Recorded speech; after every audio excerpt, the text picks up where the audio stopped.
Merci beaucoup Emmanuel Gad d'être dans Culture pour cette émission spéciale danse. On est vraiment très heureux de vous recevoir et que vous nous receviez ici.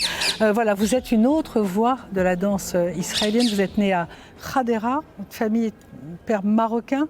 Quel était le regard sur la danse à l'époque à Hadera? Moi j'ai grandi à Netanya. Le regard sur la danse, il n'y en avait pas. je pense que j'avais 23 ans la première fois que j'ai vu un spectacle de danse. Et c'était un peu après que j'ai commencé à danser. Donc j'ai pas grandi avec la danse, c'était pas présent, j'ai pas fait des cours de danse. C'est un truc que j'ai rencontré beaucoup plus tard dans ma vie. Dans les années 70, en Israël, à Netanya, c'était pas un truc qui était très présent. Vous liez beaucoup la musique à vos chorégraphies, Bach, Schubert, Stravinsky. Vous avez créé le ballet Le Sacre du Printemps de Stravinsky, le Voyage d'hiver de Schubert, là ce qu'on vient d'entendre, c'est une sonate de Beethoven.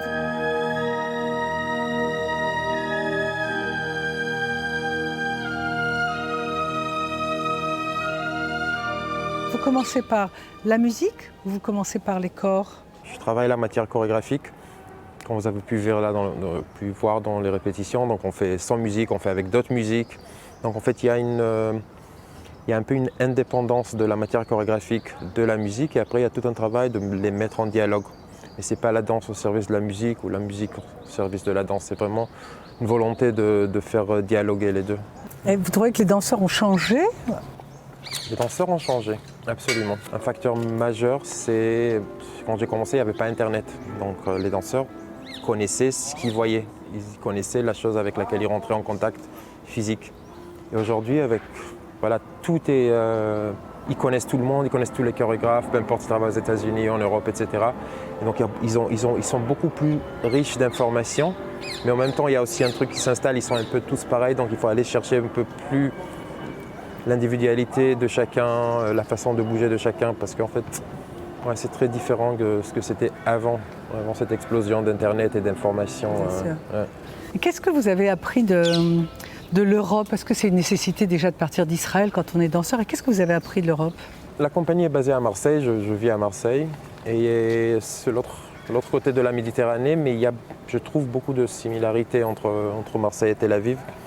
C'est des villes très cosmopolites, très mélangées culturellement, avec beaucoup d'influences. Et donc, je m'y retrouve presque. C'est pas un choc culturel en fait. C'est pas comme aller travailler à Bruxelles ou à Berlin, où là c'est.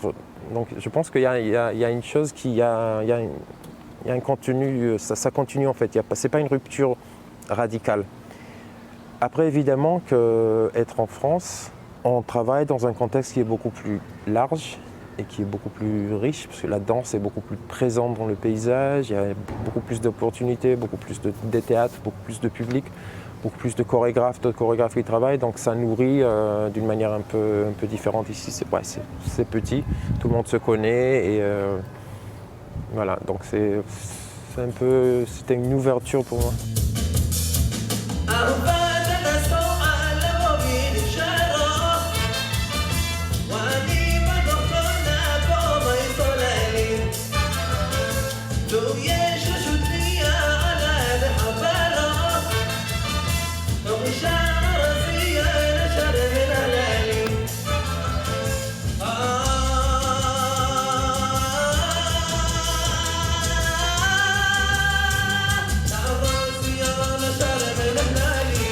Vous avez une image particulière, Emmanuel Gad. Vous n'êtes pas le gourou de Ohad Naharin, vous n'êtes pas non plus le kibbutz Vertigo.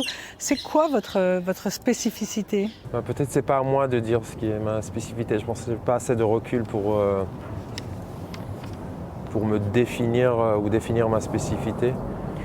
Je pense que la matière première avec laquelle je travaille, c'est toujours les danseurs. C'est peut-être ce qui fait ma spécificité dans le sens où j'amène jamais des choses, des thèmes, des concepts qui sont extérieurs au processus qui va se déclencher avec les danseurs avec qui je travaille dans le studio. Donc j'ai pas d'histoire à raconter, j'ai pas des thèmes que je vais imposer sur le travail, j'ai pas un concept que je veux suivre j'ai pas une vision finale des œuvres avant que je commence. Donc c'est vraiment le moment de la rencontre et le travail ensemble avec le danseur qui produit la pièce. C'est une spécificité. Vous êtes très connu à l'international, un peu comme Ophel Shechter, sauf que Ophel Shechter, qui est israélien et qui vit à Londres, ne revient jamais en Israël. Vous, ça faisait combien de temps que vous n'étiez pas revenu? Donc ça va, ça fait 14-15 ans que je n'ai pas créé une pièce ici. Ouais. Et c'est assez intéressant de revenir dans un contexte que je connais très bien, mais qui a changé énormément en même temps. C'était super intéressant de travailler en hébreu. Le contact avec les danseurs israéliens, très différent que ce que j'ai. C'est de ma compagnie, il y a 9 ou 10 nationalités différentes. Donc on est dans un truc qui a explosé un peu culturellement, etc. Et donc là, on revient à un truc qui est très homogène. C'est tous jeunes israéliens, danseurs, on se parle en hébreu, on a le même... et c'est intéressant. Est-ce que vous pensez que la spécificité de la danse israélienne, c'est lié aussi au rapport au corps? C'est-à-dire qu'ici, les jeunes font tous l'armée, les conditions sont parfois dures. Est-ce que ça pourrait s'expliquer comme ça Dans les corps de danseurs, il y a une urgence. Ça veut dire que tout n'est pas acquis, tout n'est pas posé. Il n'y a pas une grande tradition derrière, les voies ne sont pas toujours simples et ouvertes. Donc il y a une urgence, ça pousse, ça y va à fond tout le temps.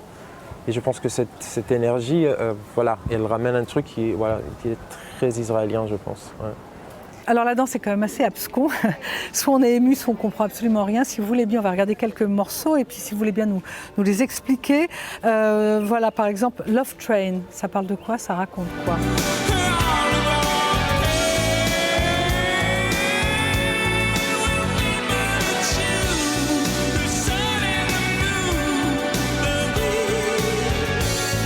Ce qui est très important, je le redis toujours, il faut libérer le public, ces sensations qu'ils n'ont pas compris, il y a un truc à déchiffrer et sinon ils sont bêtes. Ben non, si vous avez ressenti des choses, si vous avez vu des choses et chacun dans le public se fait sa propre histoire. Alors si je vous pose la même question sur Parade, vous allez me faire la même réponse? Non, Parade c'était un film de mode presque, c'est même pas un film de danse.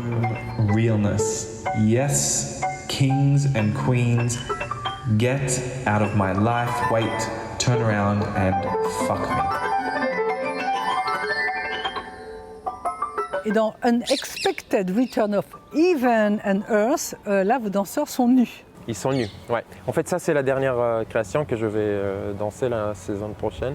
Ouais. Et le fait d'être nu, ça change quelque chose? Je pense que ça dépend comment la nudité est mise en avant, de quelle manière elle est utilisée.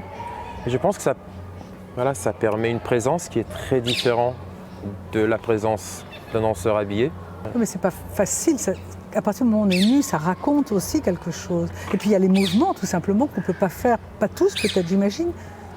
Non, on peut tout faire, mais je pense que ça change évidemment et pour le danseur parce que c'est pas la même, on est d'une manière beaucoup plus fragile, on est exposé, on ne peut pas se cacher. Mais ça change aussi dans la perception du public parce que on a accès à une partie de l'individualité de chaque danseur qu'on n'a pas d'habitude et donc ça nous permet de rentrer en contact qui est un peu différent. Eh bien, merci beaucoup. Merci à vous. Emmanuel Gad, merci infiniment d'avoir pris un peu de temps et on est très honorés. Merci.